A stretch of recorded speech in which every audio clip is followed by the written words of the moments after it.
시사발전소 한진입니다.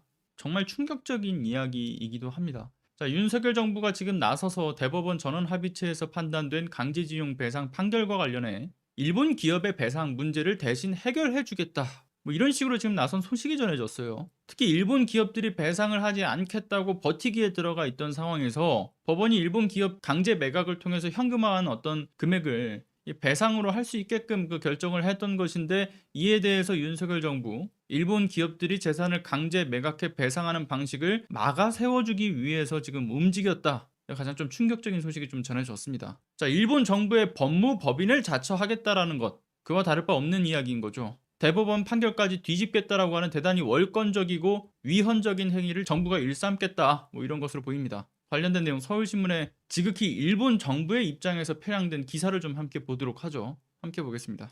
단독 윤석열 정부 일본 강제동원 배상 민관 협력기구를 이달에 출범하겠다라는 정신나간 소리를 하고 있습니다. 내용 보죠. 윤석열 정부가 이르면 이달 말 일제강점기 강제동원 피해자들의 배상 문제를 해결하기 위한 민간 협력기구를 출범한다라고 합니다. 일본 정부가 중요합니다. 일본 정부가 가장 민감해하는 일본 기업 자산 매각을 통한 현금화 절차를 막기 위한 작업에 나선 것. 지난 2018년 10월 대법원의 강제동원 피해자 배상 판결 후 국내 일본 전범기업 자산을 현금화하기 위한 매각 절차가 초읽기에 들어가면서 한일 관계가 파탄 직전에 놓이자 윤석열 정부가 다른 방식으로 피해자에게 배상을 하면서도 양국 관계 악화는 막기 위한 절차에 착수했다라고 이야기를 합니다. 그래서 윤석열 정부가 연내 대법원 판결이 확정돼 실제 현금화가 이뤄지게 되면 양국 간 관계 회복이 불가능한 상황에 이를 수 있다라고 염려해서 지금 움직이고 있다라는 거예요. 일제강점기 전범기업인 미쓰비시 중공업에 대한 상표권 2건과 특허권 2건에 대한 자산 매각 명령, 이것이 우리 대법원의 최종 판결이 이르면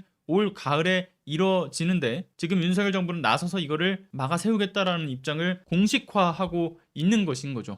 일제 전범의 역사에 대해서 그들의 사과와 반성이 우선되지 않는 그러한 형태로 윤석열 정부가 나서서 이들에게 면죄부를 주겠다라고 하는 거죠. 강제징용 피해자분들이나 일본군 위안부 피해자분들이 지금 강제적인 것이 아니었고 뭐 자발적이었던 것이었다, 뭐 이런 일본의 주장을 사실상 받아들이겠다라는 소리와도 지금 다를 바가 없는 정말 정신나간 행위를 윤석열 정부가 하고 있는 겁니다. 게다가 피해자분들이 지금까지 돈 받자고 일본과 싸운 게 아니지 않습니까? 그들의 어떤 배상의 가장 기본이라고 하는 것은 사과와 반성인 거는 정말 상식입니다. 그런데 돈만 밝히는 윤석열 대통령과 그 내각 구성원들이 도대체 뭘 알겠나 싶죠. 돈만 주면 그냥 끝이라는 생각이 여실히 드러나고 있는 겁니다. 패밀리 비즈니스를 강조해왔던 대통령의 생각에는 이 문제의 가장 중요한 핵심 키워드가 그냥 돈이라는 거예요, 지금.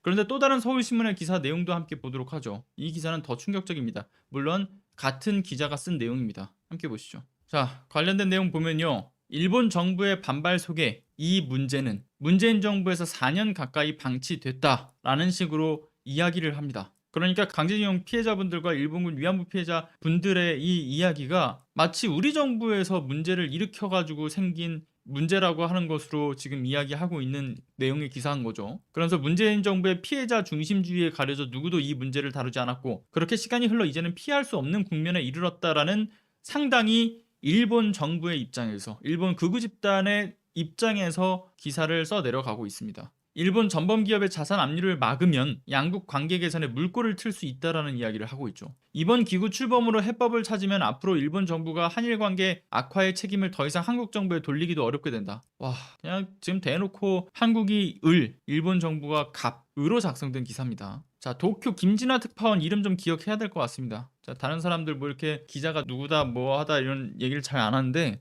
이 사람은 꼭 기억하셔야 될 것 같아요. 김진아 특파원. 김진아 도쿄 특파원의 기사, 일본 극우들이 딱 원하는 논조로 써내려간 기사입니다. 문제는 근데 이러한 논조의 어떤 기사가 실제 윤석열 정부의 논조와 같다라는 게 지금 가장 큰 문제 아니겠습니까?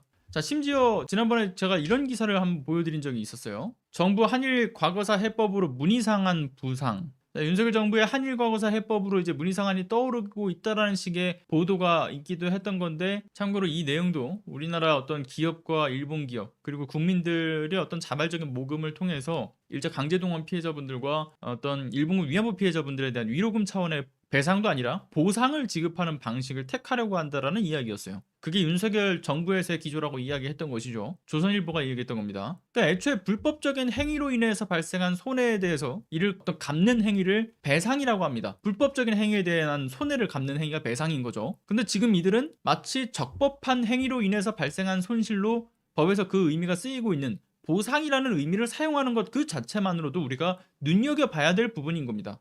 다시 말씀드리면 일본 정부 측의 입장을 적극적으로 대변해서 윤석열 정부는 보상의 의미를 사용하고 있다. 일본군 위안부 피해자 할머니 피해자분들과 강제징용 피해자분들을 전체적으로 다 자발적이었던 거다라는 일본 정부의 입장을 지금 윤석열 정부는 대변하는 거죠. 그러니까 보상이라는 의미를 사용하는 겁니다. 다시 한번 강조하지만 윤석열 정부가 나서서 피해자분들의 동의도 없이 국민들과의 사회적 합의도 없이 일본 정부에 대해서 면죄부를 주겠다라는 거고요. 피해자분들이 어렵사리 지금 30여 년 이상 투쟁 끝에 대법원 전원 합의체의 판단을 이끌어냈던 것인데 심지어 대법원 판단마저도 지금 뒤집어 버리겠다라는 거예요. 일본에 의해서 발생한 반인륜적인 문제, 가해자인 일본이 먼저 이에 대한 사과와 반성이 없으면 절대 해결해서도 안 되고 해결될 수도 없는 문제에 대해서 적극적으로 일본의 역사 왜곡 문제를 덮고 이들 일본 정부에게 고개를 조아리고 있는 윤석열 정부의 모습, 21세기 친일 매국노, 친일 부역배라고 하는 말을 안 할 수가 없는 행위들입니다. 저번에도 말씀드렸지만 이 전쟁 범죄에 대해서 인정하고 또 철저한 진상 규명을 일본 정부가 나서야 하는 것, 기본에 아주 바탕에 깔려야 되는 이야기들인 거고요.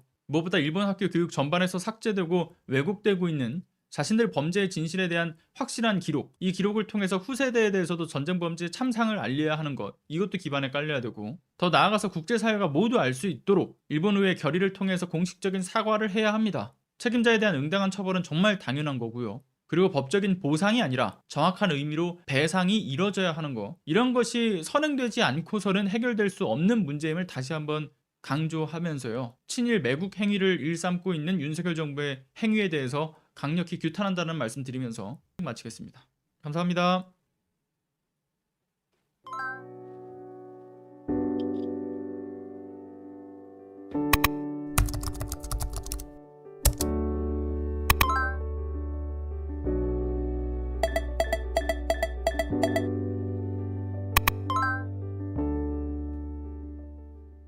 안녕하세요.